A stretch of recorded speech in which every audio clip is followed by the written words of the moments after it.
Добре дојдовте во За или против, јас сум Љупчо Светановски. Мој денешен гостин е пратеникот Љупчо Пренџов. Добре дојде. Добре дојдов и благодарам за поканата и поздрав се до некои што не следат. Така, Пренџов, во земјата во која што левот повторно поскапува, луѓеницата за многумина стана луксус, а многу луѓе веќе ја сонуваат буквално дињата.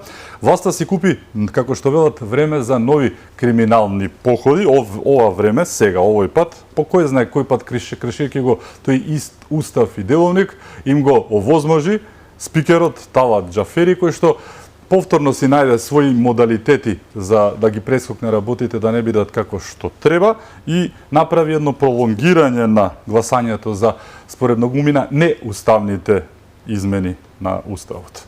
Како го види овој момент петочен, еве поминаа 2 дена?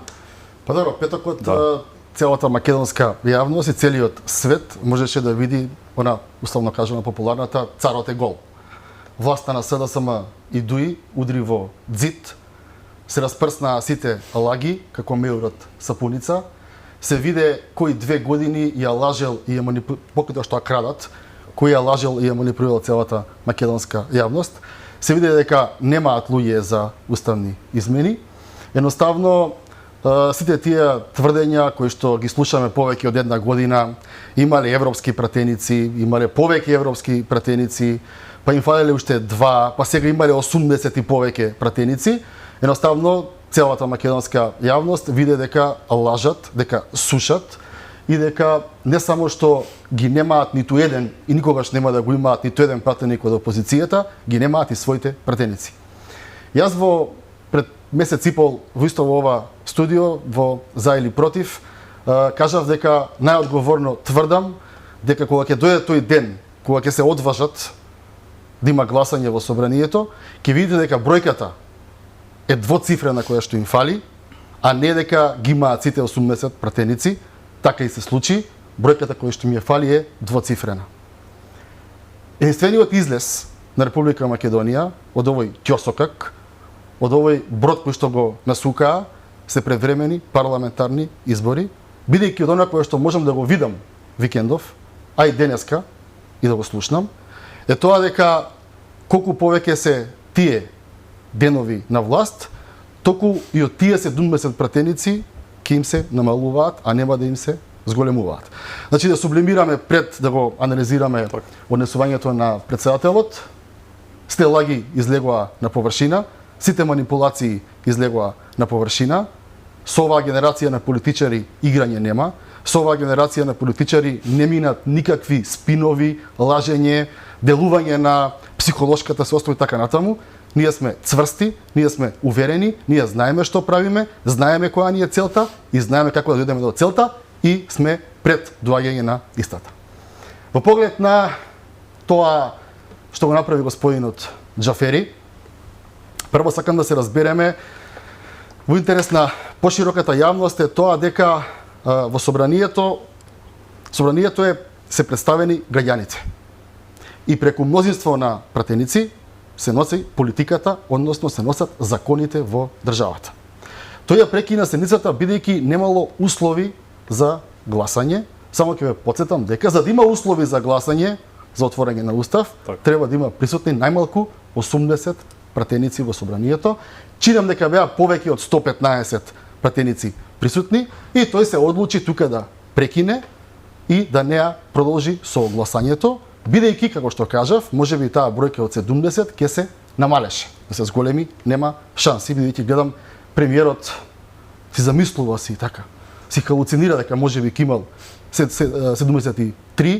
Тој мисли дека ова е партија на карти, па сега е 3 од картите плюс. Не, таа бројка само може да се намалува.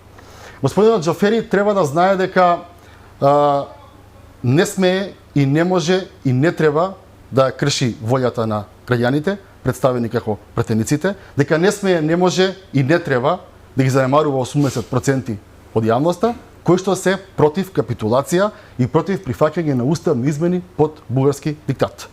Инаку, ова не му е него прв пат. Јас ќе ве потсетам дека тој ден кога имаше на хартија 61 пратеник со цел рушење на тогашната влада на Заев, во салата имаше присутни 60 пратеници и наместо тој да отвори седница во која што ќе разговараме за доверба на влада, тој само дојде и кажа дека и тој ќе ја напушти седницата како и неговите колеги и тогаш престана да се дискутира на таа тема. Така. Денеска престанува да Тоа се гласа. киднапира еден пратеник Да. за да се сменат работите така. Оној со бела позадина во зидот што зборуваше. До јавноста мислам дека Так. и се повеќе од јасни тие Да. работи. Тогаш не дозволи да има дебата, денес не дозволува да има гласање. Јас претпоставувам дека ако можеби имаш интерпелација за Артан Груби, ќе му текнеш и ќе кажеш нема време сега за гласање интерпелацијата кој ќе си остане министер. Едноставно сакам да кажам дека ние тие работи имаме намера и сериозна намера да ги менуваме, бидејќи војата на граѓаните, војата на оние кои што не пратиле во собранието да ги представуваме, мора да биде целосно испочитувана. Принџов имаше впечаток кој што трае и 2 дена потоа, во меѓувреме се појави на едно интервју Ковачевски, но печатокот петочен беше дека буквално изгледаше како да паднал од Марс, што би рекол народот, како да беше изненаден тие пресконференции, ајде обраќањето, тоа така имаше популизам и демагогија, беше трагикомично, но потоа имаше уште едно обраќање, па еве и гостување во меѓувреме.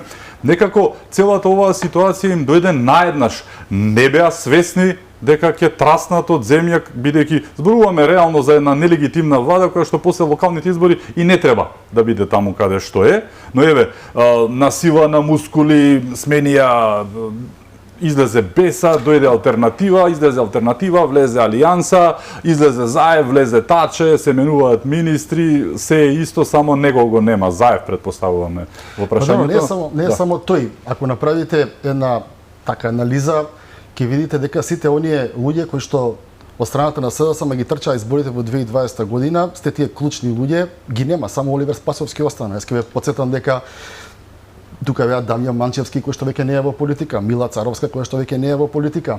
И подобро тогашната заменик председател на СДСМ Радмила Шекеринска повеќе не е во политика. Никола Димитров беше на челните позиции, повеќе не е во политика, напротив им е непријател. Сакам да кажам дека сте тие луѓе се веќе во една политичка пензија, точно да, како што вие кажавте. Ѓушев, Заев, сите тие отидоа во една пензија, практично поле веќе ги заборавивме бидејќи ништо не оставија позади себе по кое што ќе бидат паметени, но како и да е, факт е дека согласувам со вашата теза дека ние имаме влада која што е на мускули и сега ова одоговлекување, паретерирање на страна на Бујар Османи кој што вели дека ние ќе се обидуваме до последниот ден од мандатот. Не знам како нема срам ни перде, бидејќи истиот тој пред месец, 2 или 3, не ме фаќате точно за збор, зборуваше дека веќе ги има обезбедено пратениците, кога види дека ги нема обезбедено пратениците, дека и повеќе од тоа што мислеле им фалат, сега купува време до крај на мандат, значи продолжува тоа безочно лажење на македонската јавност и според мене целта е да се дојде некаде до 15, 20, 25 септември по можност, за потоа и превремени избори да станат наистина непродуктивни, бидејќи би поминало времето за кое што би требало да се организираат. И тука гледате колку е бедна таа политика на чување на столче по секоја цена, по цена на образ, по цена на достоинство.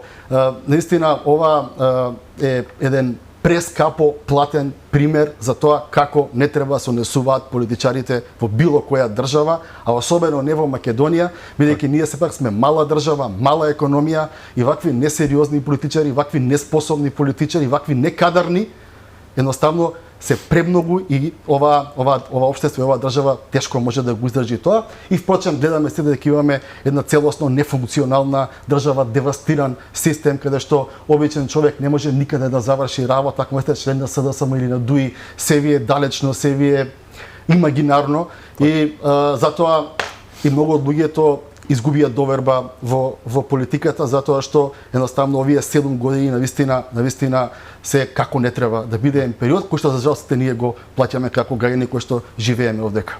Талат им купи време, тоа е факт. Доколку еве петокот се одвиваше се како што требаше да се одвива, доколку бевме нормална држава и доколку имавме спикер кој што го почитува тоа што треба и мора да го почитува, се вика устав и деловник, доколку се случеше тоа што требаше да се случи, тие веќе ќе беа со скоро двете нозе надвор од власта, бидејќи него исполнија она заради кое што и беа поставени. Да не се лажеме, Ковачевски беше поставен после Заев за да биде новото лице кое што ќе ја тера бугарската приказка. Еве, испадна дека не може дека не ни можат да го направат тоа заради кое што се поставени и оставени да бидат на власт. Значи зборуваме за човек кој што никогаш никој не го гласал, зборуваме за една делегитимизирана влада која што трасна на локалните избори да бевме нормална држава и таму ќе требаше да се случи нешто што беше најлогично после тие избори да има предвремени парламентарни избори, бидејќи власта доживеа тотален дебакл. И сега зборуваме за човек кој што нема легитимитет, кој што и во најдобар случај 5 месеци уште ќе биде на власт, бидејќи како и да е него март доаѓа. Веќе се гледа март ако биде со претседателските, а ќе биде во најмала рака, нели? Тогаш зборуваме за уште 5 месеци. Е тој човек на заминување без никаков легитимитет кој што никогаш никој не го гласал, сега доаѓа и ќе прави уставни измени, имајќи предвид уште една многу битна работа, се вика над 80% од македонците велат не. На една анкета беше и 90%, а повеќето беа над 80%, нели? Тој не го почитува тоа. Над 60% од сите граѓани, македонци, албанци, срби, власи, роми, бошнаци, сите викаат не. Е тој човек не го слуша гласот на народот, нема легитимитет, нити никогаш бил избран, на заминување и го прави тоа што не треба да го прави. Многу парадоксална ситуација. Видете, јас како што кажав, за нас ова е битка за Македонија. Така. Ова е битка за Македонија и за македонците општо гледано, да, нели, за сите да, нас. И ние тоа го тераме и ќе го истераме, не само уставните измени се завршена приказна. Така. Тотално тоа е не може да се случи, никогаш нема се стават на гласење, ми кажав од кои причини претходно. И потоа ќе дојдеме во држава во која што од руинирана држава ќе треба да направиме пристојно место за живење. Вие зборувате за Ковачевски, дека не е избран, точно е, но не е само тој. Од лидершипот на владата, ниту Ковачевски бил на избори, ниту Бојан Маречич бил на избори, ниту Бујар Османи бил на избори, и тие луѓе пробаа да ни ја скројат капата, пробаа, ама так. Не успеаја. Главната тројка во целата приказка. Да, и сега ќе слушате овие очајни приказни, дека нема да се думбесат, има да се думбес 3, па не го стиснал копчето, таму нема копчиња, тоа е тачскрин. Господинот дугмето рече. Нема дугме, значи, тоа е тачскрин, значи нема дугме. Толку го знае јазикот, така. Но и начинот на гласање. Да, второ, со оглед на тоа дека дотичниот пратеник седи во продолжение на мојот ред при гласањето, не се слушна ништо дека нешто воопшто не работи. Ке не годуваше, така? Човекот воопшто не да годуваше, но тоа е нивна работа, так. Не се само тие. Пратеникот кој што се разболи, прости, кој што најави уште претходно дека нема да гласа на тоа се нивни работи, принципиелно, не сум јас како нив, не ги коментирам, во туѓи дворови не се мешам, но само кажав дека е двоцифрена бројката, излезе дека е двоцифрена и сега најавувам дека таа бројка само ќе паѓа поддршката, а нема да се случи да расте, бидејќи голем дел од тие луѓе можеби ќе сакаат повторно да одат на некакви си избори, да се соочат со оние кои што им дале доверба и се соочат со оние кои што цело време на анкетите им кажуваат дека се против промена на устав под бугарски диктат. И не се само тие. Јас гледам огромна нервоза и ки некој што е биран на избори од страна на државниот врв. Тоа е председателот на државата. Видовте, имаше една телевизија со национална концесија, покажа огромна нервоза во својот настап. Сакам да кажам дека нервозата им е заслужена, стравот исто така, затоа што кога се работи за овакви суштински прашања за кои што не зависат само за ние што денес живееме во Република Македонија, туку прашања кои што се однесуваат за нашите следни поколенија. Вие мора да бидете држава со сите нишани.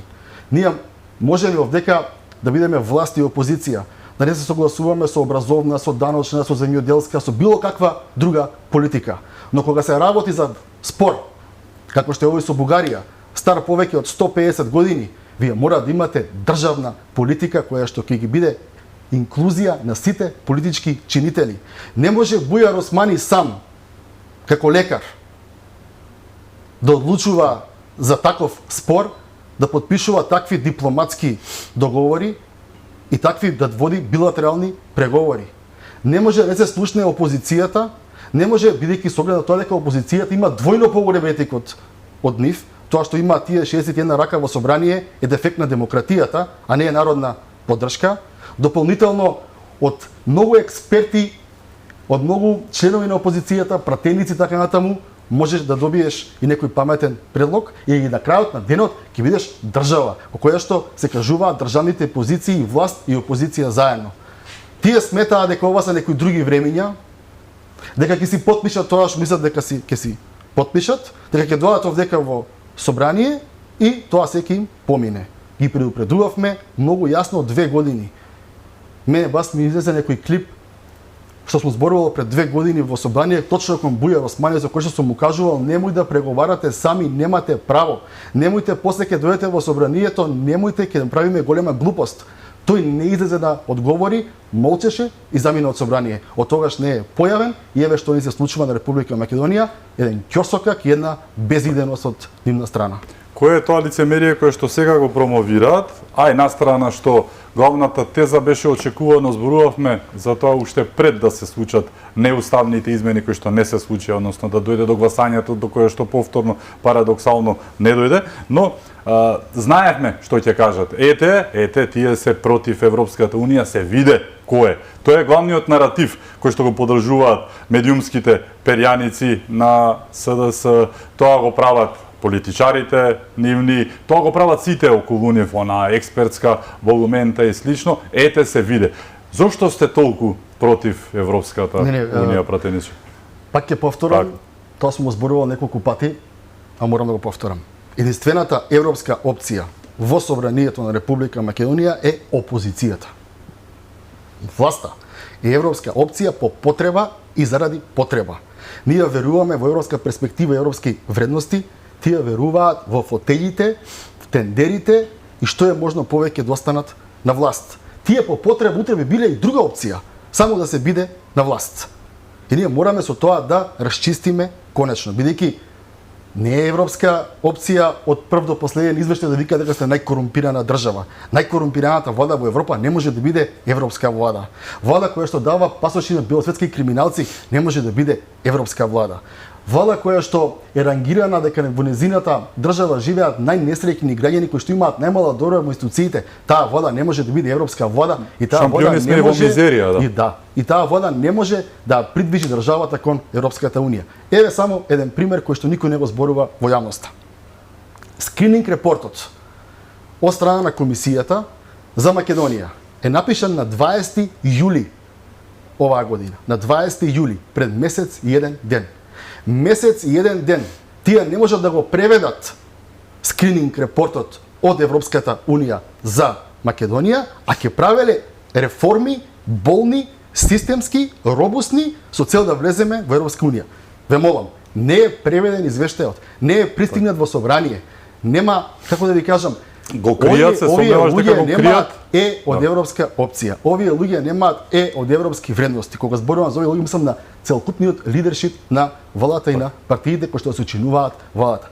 Овие луѓе едноставно се луѓе кои што гледаат да се спасат, купи ден продај, па после што ќе биде, ќе видиме. Ќе признаат ли некогаш дека тие се апсолутно, тотално, целосно виновни за ситуацијата во која што е втурната Македонија? Имајќи предвид како функционираат, имајќи предвид таа нивна сервилност и очајна потреба, да не речам, да угодуваат некому, претпоставувам дека истото се случи со тој француски предлог за кој што целата македонска јавност, знаеш колку дена марширавме низ Скопје и низ Македонија за да им речеме не, вие ги предупредувавте, не сакавте да го потпишете нормално, нити да гласате за него, нели, и кога беше Урсула фон дер Лајен, која што денеска е ватина со таче и велевте не, нели, со сите тие нишани, но тие не го признаваат тоа. Сега оние кои што ја укашка, што би рекол народот, работата, Ковачевски и компанијата околу него, сега тие повикуваат на единство, пајде да се обединиме за ЕУ и слично. Ќе признаат ли некогаш дека тие се главните виновници за она што ни се случува сега? Прифатија нешто што не смеа никогаш да го прифатат ниту на сон. Експертската јавност, народот и вие како опозиција им рековте, не го правете тоа, не послуша и сега Македонија е заглавена токму благодарение и само благодарение на нив. Ќе го признаат ли тоа некогаш? Не знам дали официјално ќе го признаат, можеби после некој месец или година, оние кои сега се чинители, ако добијат така напад на искреност, би го признале, но тоа е помалку важно. Она што е важно е тоа што граѓаните на Република Македонија точно препознаваат кој, зошто, кога не донесе во оваа состојба во која што сега се наоѓаме и тоа. околу францускиот предлог и велите дали ќе признаат. Па ние околу францускиот предлог, ако вие нешто и правите, ако правите нешто добро, тоа ќе го правите транспарентно, ќе вклучите повеќе луѓе, ќе вклучите опозицијата. Јас само ќе ви дадам еден пример кој што и на ТВ Алфа се елаборираше, тука сме го зборувале по дебати и по емисии, а тоа е дека претседател на државата Стево Пендаровски минатата година во јуни, втора половина на јуни, вели француски предлог во Република Македонија нема стигнато, за после 21 ден каже да, францускиот предлог и јас и Макрон го утаначивме, така го исто збор. Се како да ви кажам, за тоа што треба се признае и што не треба се признае. Се е јасно на македонската јавност. Она што е најјасно е тоа што ние имаме проблем живејќи сега и денес и креирајќи ја иднината на оваа држава. Оваа држава мора да има, господин Цветановски, час поскоро избори, додека сите не сме застанати на питачки штаб. Кои се шансите за тоа? Еве есенва да имаме конечно тоа што треба да го имаме. Пратеници да си остават прстот на чело, да знаат кој ги избрал, да си ги видат анкетите кои што ги имаат во СДСМ и во ДУИ, каде што повеќе од 1:2 е разликата. Ништо не боли и ништо не е страшно да СДСМ води во опозиција. Ова што и се прави на Република Македонија и боли и е страшно. И мора да ги стават државните интереси и интересите на оваа и следните генерации граѓани на Македонија пред партиските интереси, дали ова раководство на СДСМ и ДУИ ќе биде уште месец, 2, 3 или 5 на своите фотељи и во партијата и на Илијаденска број 2.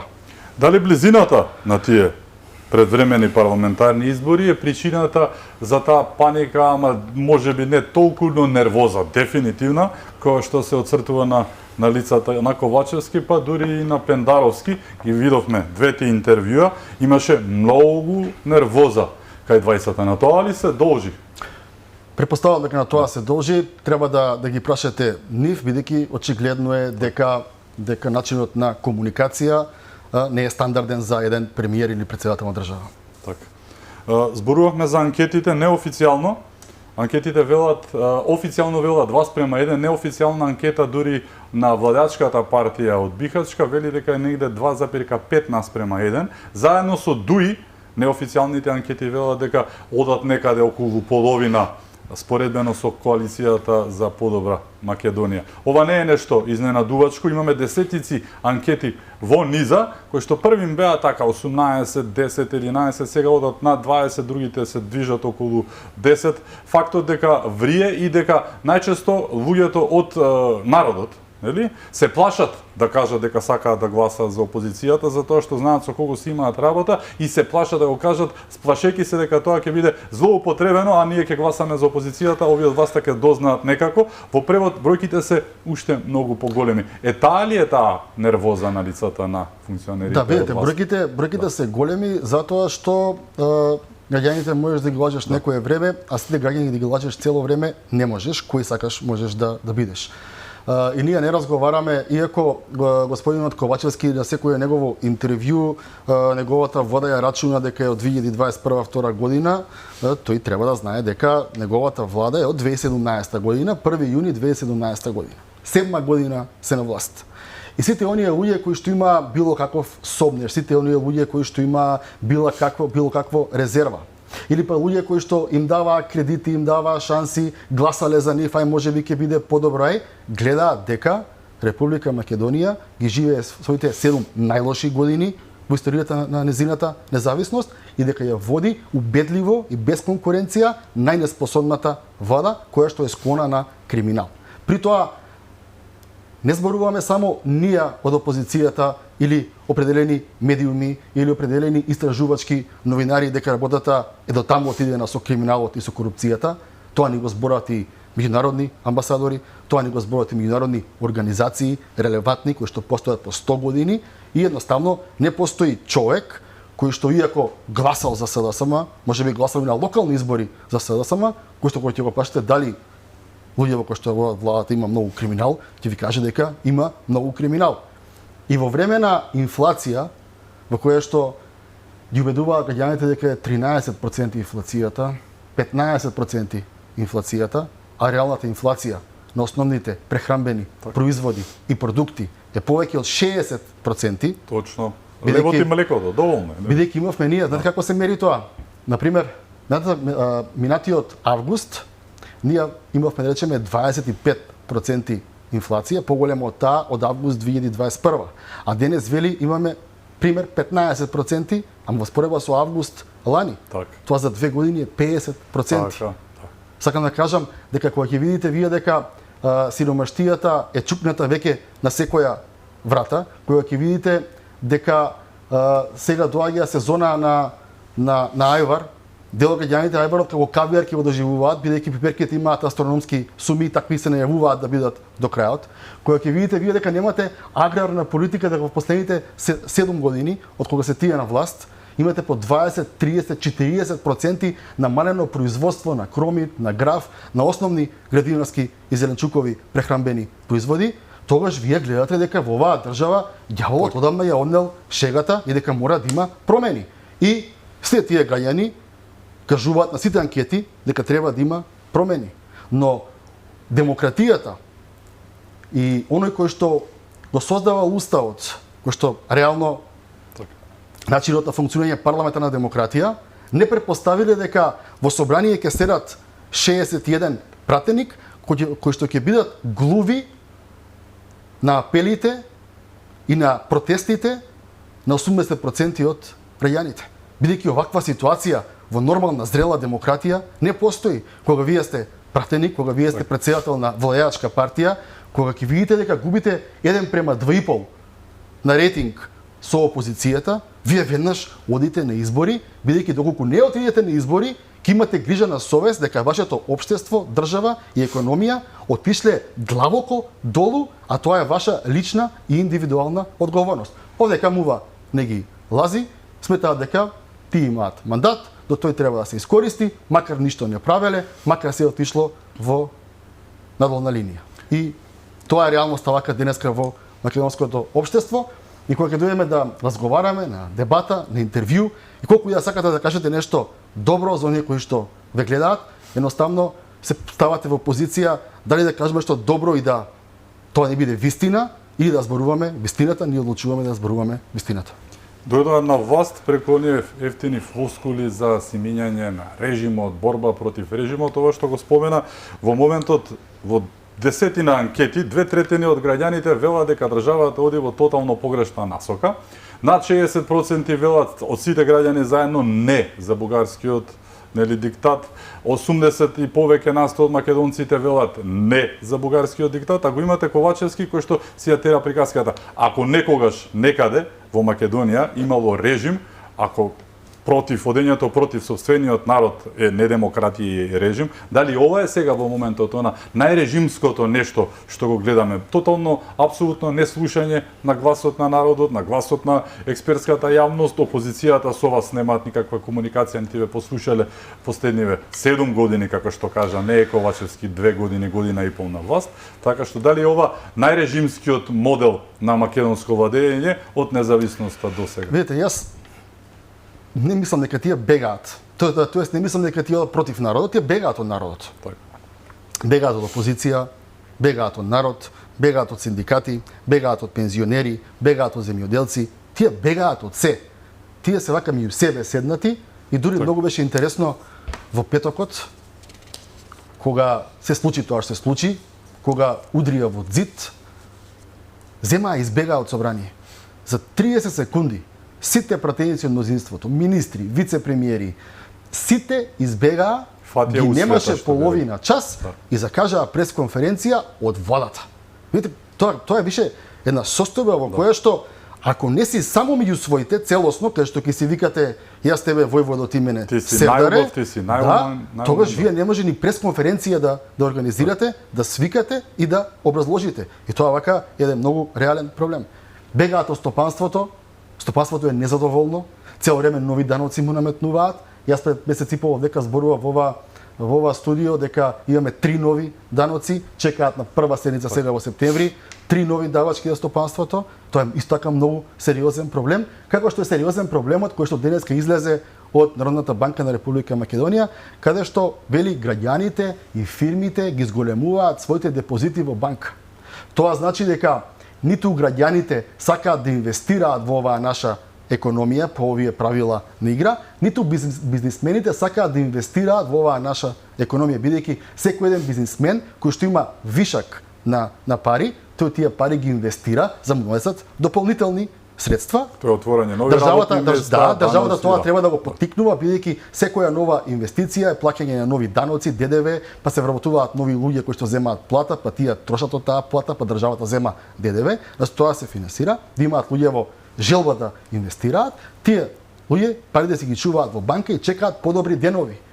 Подобри денови, тоа во оваа кризна состојба, каде што во цела Европа има проблеми со економијата, да вашите фирми чекаат подобри денови, не веруваат во правилата на игра, во владата, инвестициите на државата, тоа исто така кажува кој е вашиот однос према капиталот, односно кој е вашиот однос кон оние кои што доминантно го полнат буџетот на Република Македонија.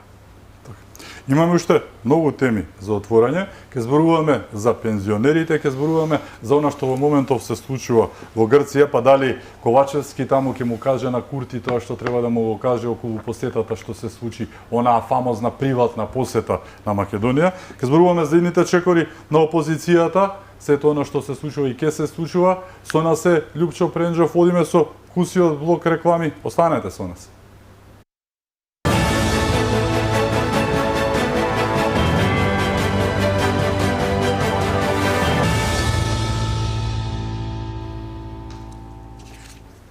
Се враќаме во за или против, мој гостин е пратеникот Љупчо Пренџов. Пренџов таче во улога на, како што го нарекоа, таче пророчица, излезе и кажа нови барања од Бугарија нема да има никакво ново вето за кого и за било што.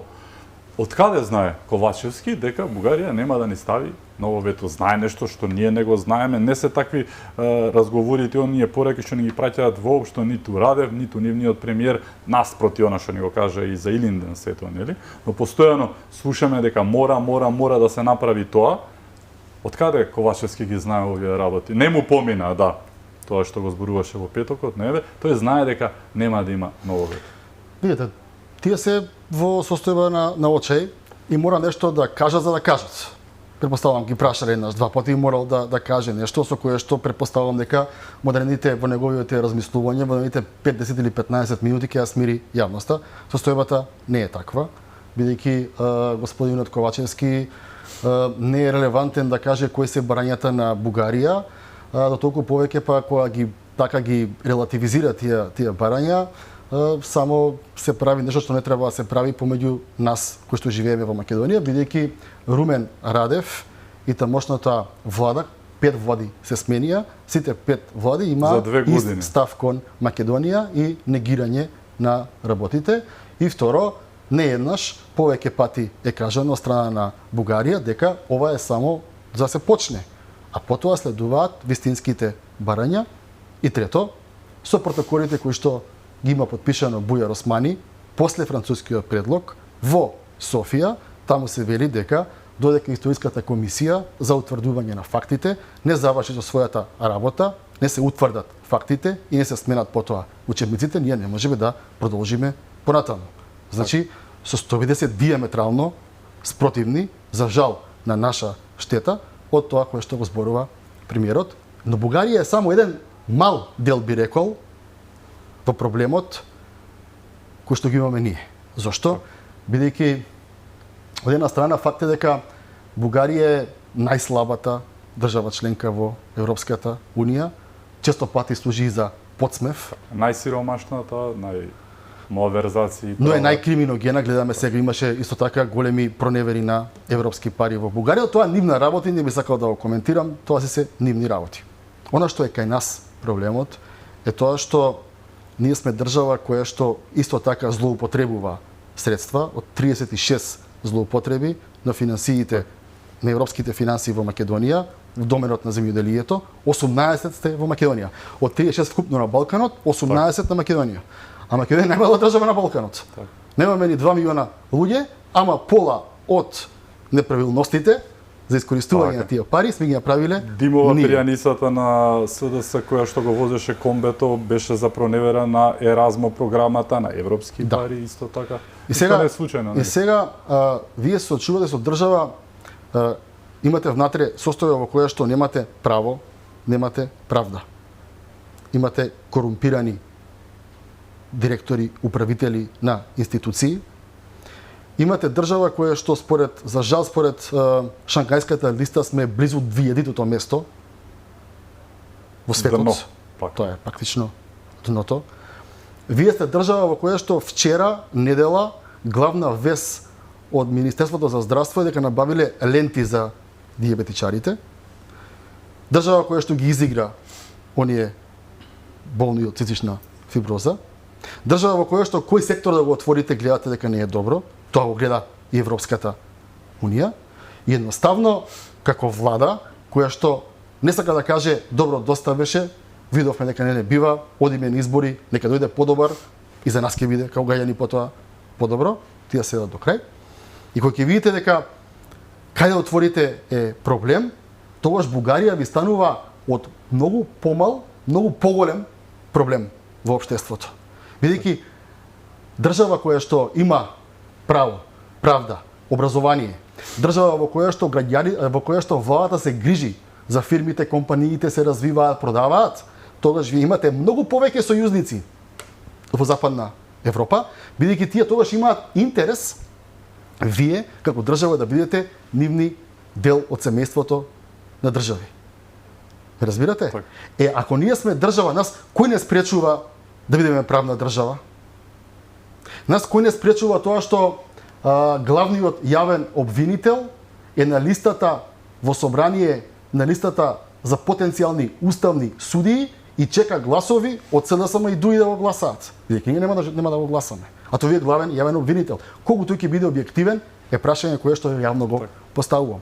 Ако вие сте држава која што има добра аграрна политика, држава во која што во последните 7 години наместо да имате 30-40% намалено производство на храна, да имате зголемено производство на храна, тогаш ќе видиме дали Бугарија ќе се однесува вака или пак ќе биде викната од помоćните, а сите се помоćни таму да кажат дека извинете, но ние имаме интерес оваа мала држава која што е добро организирана, правна, со образование, да биде наш партнер во Европската Унија. И затоа ќе слушнам јас тие, како што кажав на почетокот на емисијата, месеци кусур не можат да го преведат документот кој што е скрининг репорт за Македонија, не можат да го преведат, тие ќе правеле робусни реформи. Затоа ние немаме соодветен углед и соодветна поддршка, бидејќи секој оној кој што е успешен, кој што има правна држава, сака да има партнер кој што е барем приближно на ниво од него успешен.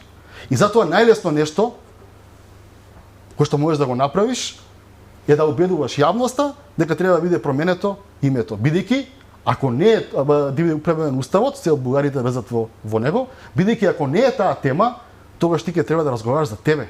Каде се криминалите? Кој ги прави криминалите? Каде се парите? Зошто немаме здравство? Зошто немаме образование? Се прашања кои што после 7 години не можеш да се вадиш на никој претходно. И тоа е суштината во општеството. Европски, односно балкански шампиони сме во преневера на европски пари. Тука се негде и бугарите како Европска Унија членка, половина милиарда не краде, проценките се дека украле од европските фондови, но еве, споредба да направиме, Македонија, еве Србија, и таа не е во Европската Унија. Србија ги зголеми пензиите за 55% ќе ги зголеми. Македонија останува на бројката од 6%. Еве, пензионерите како тема, кои што биле партиски инструирани, тоа да го кажеше некој во времето на претходната влада ќе беше скандал, тоа го кажува јавно министерка, соочена со себе, поразена, не знаејќи што да каже, опозицијата ги организирала, тие биле ВМРО-вци, биле ова, биле она, но еве, темата пензионерите во Македонија, за кој што кажавме, лубеницата е луксус, дињата е веќе сон, нели?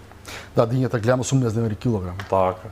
Лубеница на крајот на август цените се најефтината 25, 35, 40 денари. 30-35 јас ги. Така. Но 15% колку бил инфлацијата, колку била? Така, 12. 15. Да.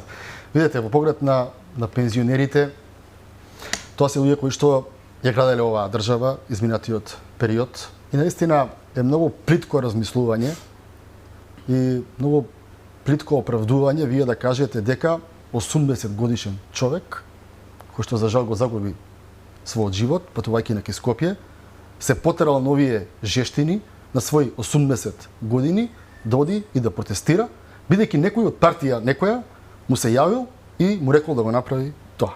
Сам наистина многу плитко објаснување од страна на власта. Пензионерите претходно има систем кој што имаше годишно усогласување.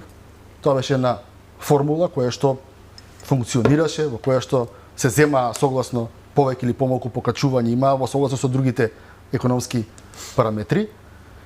И овие таленти кога дојдоа на власт, тоа го укина.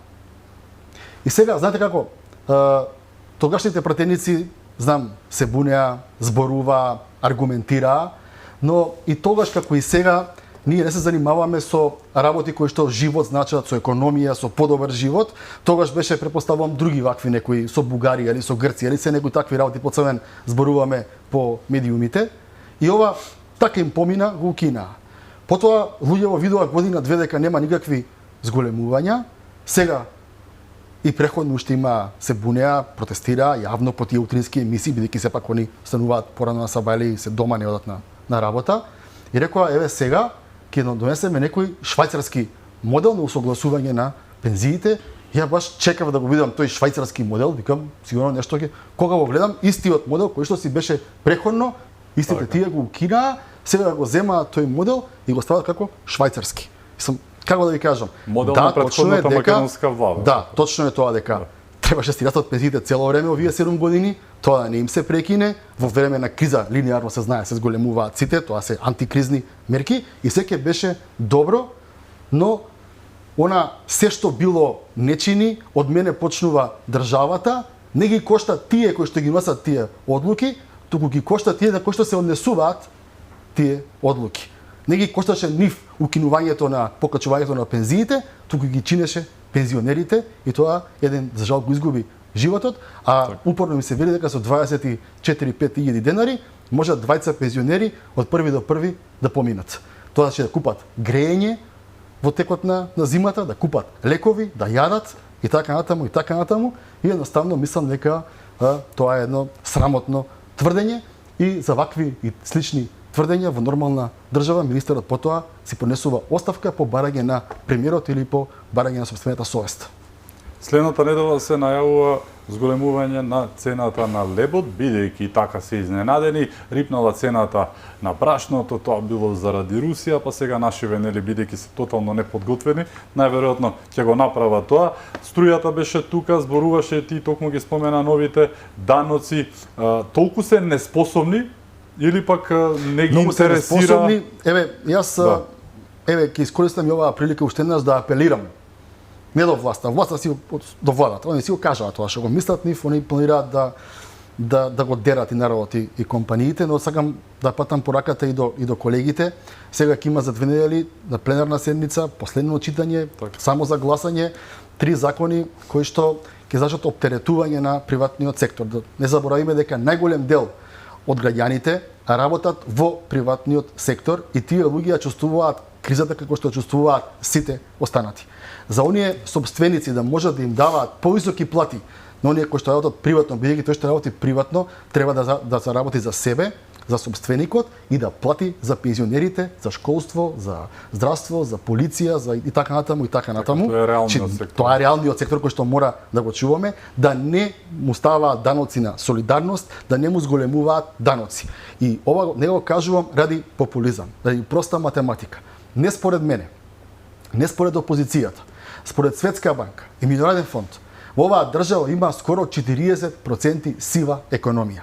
Тоа во средства значи измеѓу 500 и 550 милиони евра пари не се наплаќаат. Ако тие пола милиарда се наплатат, ќе има и за субвенции на пензионери, и за субвенции на електрична енергија, и на леп, и на останати продукти.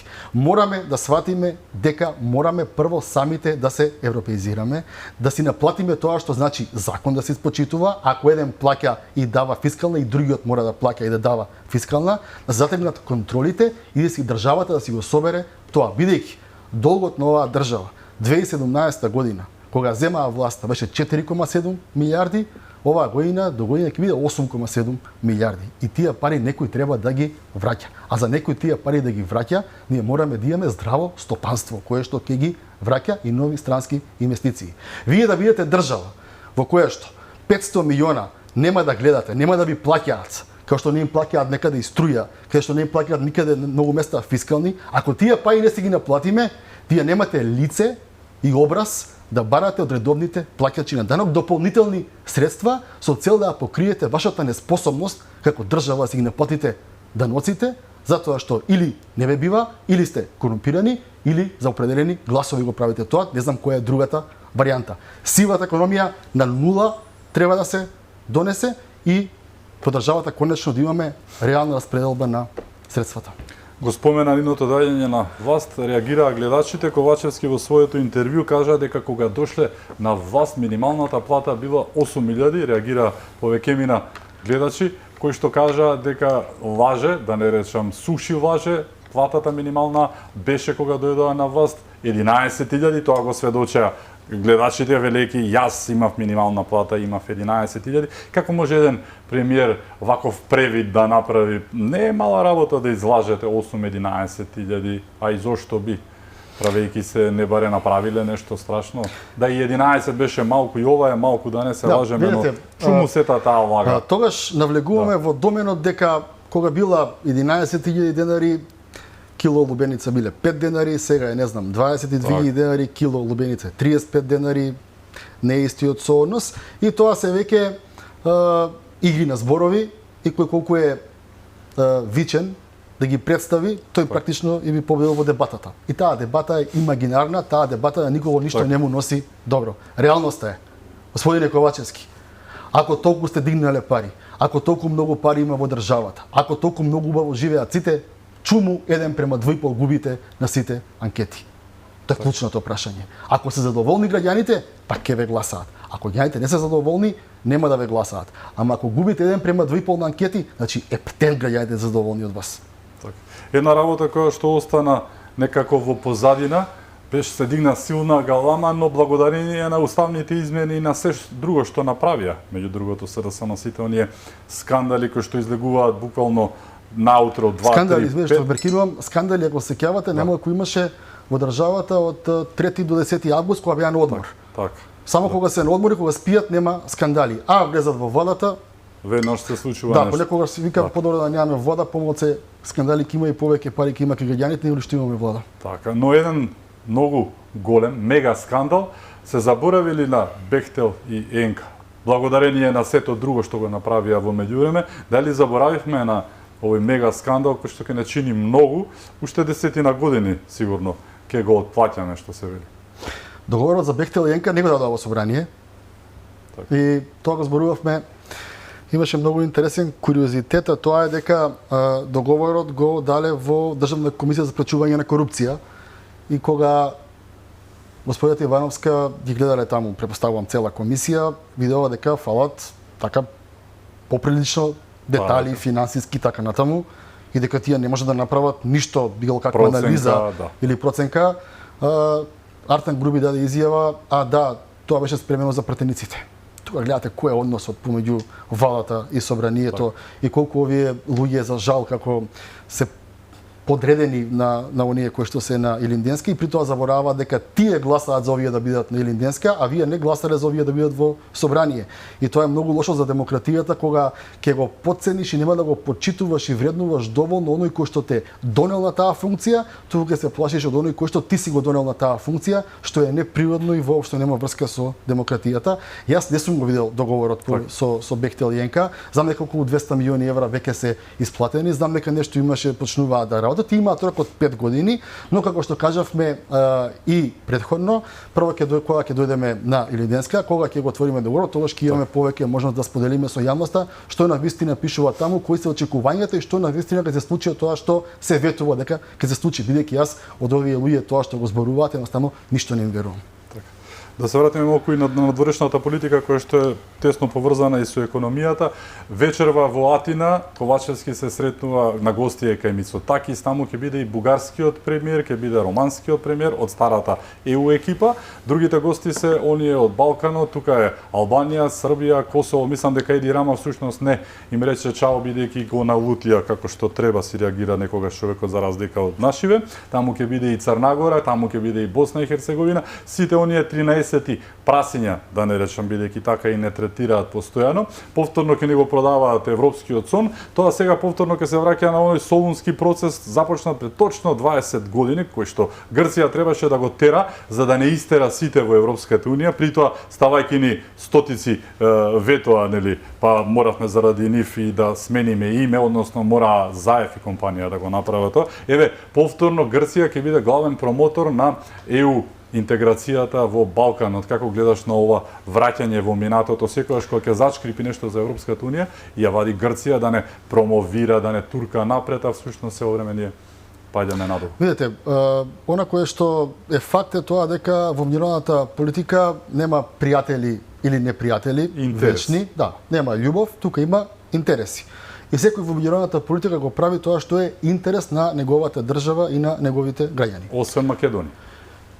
Тоа ми беше зборот, ние ова сме разговарали пред 4-5 години овдека на ТВ Алфа. Мојот став и тогаш и сега е иста, тоа е дека за се она што ти се случува, прво треба да го впериш прстот кон себе и да се прашаме дали ние во годиниве наназад направивме доволно, дали изградивме систем на вредности, дали изградивме систем на образование, дали изградивме деца кои што иновирале нешто, направиле некој патент, државата го продала тој патент, дали даваме поддршка на млади научници или даваме поддршка на некои што не треба да им се дава поддршка, дали направивме држава во која што честноста, вредноста и работливоста ќе значат дека вие ќе бидете меѓу првите во општеството, или направивме држава во која што лесно заработени пари и криминал ве прават да бидете први во општеството.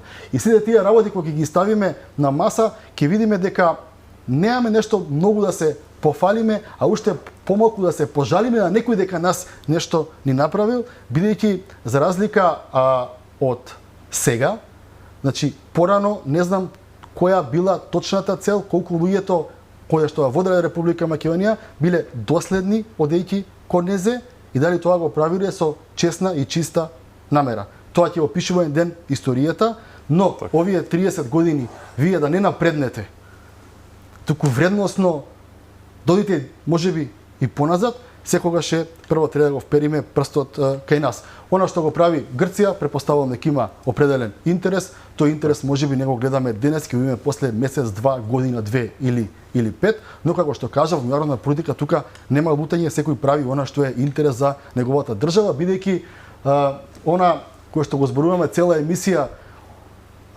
нас не крадат оние кои што треба да не водат во Република Македонија моментално. Так. Ме разбирате? Е сега во Грција како е, и зошто е Грција на тоа ниво, претпоставувам дека таму имале други вредности кои што можеби треба да научиме нешто повеќе.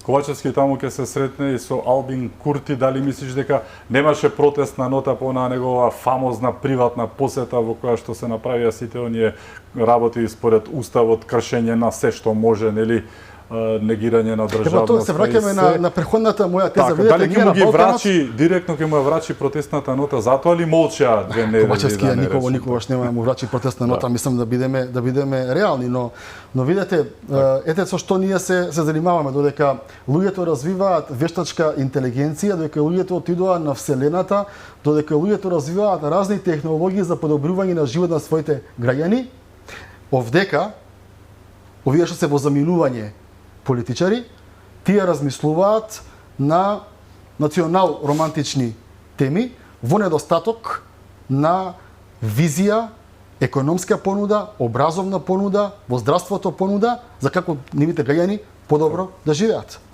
И баш токму се надоврзаа и прашањата кој, зашто и како гледа на работите. Дали избори и смена на оваа власт се единствен, еве, за крај заклучок, онака излез од оваа ситуација, од сето ова што не се случува? Единствен излез, ќе ви кажам зошто ако имаме време, 1 минута само. Видете, Тие 2 години едно прашање го вера главата. Јас во последниве година дена сум бил на повеќе од 20 интервјуа, дебати, главната тема беа уставните измени. Ама дали вие ќе гласате? Ама Буја рече имало уште двајца фалеле, ама Буја рече дека имало уште тројца, ама Ковачевски рече дека биле готови и тие купуваа време 2 години. Во петокот се виде, царот е гол. Лагите излегува на површина. Кој лажел, кој манипулирал, се јасно е на јавноста. И сега вие, во недостаток на ниту еден проект, 7 години се на власт, 2 километри автопат од тука до Косово не можат да го направат. 2 километри 7 години се на власт. Она за Охрид, да не го зборуваме, треба уште една емисија да потрошиме. Здравството ни е катастрофална состојба. Земјоделието исто така. Значи ние немаме сектор со кој што може владата да се пофали. Единствената сламка им беше уставните измени како димна завеса со цел продолжување на мандатот. Уставните измени доживеа фиаско. Тие доживеа фиаско, одиме пред граѓаните да кажат по кој пат ќе се движи Република Македонија во еднина. Народот она нова поговорка вели кој лаже бидејќи ти спомна дека лажат крадат, кој лаже тој краде, пари врие и најлинденска безброј спие, така што нели знае народот. И благодарам што беше мој гост. Благодарам за поканата. Ми беше чест. И благодарам и вам што бевте со нас, да сте неживи и здрави и секако чувајте се многу.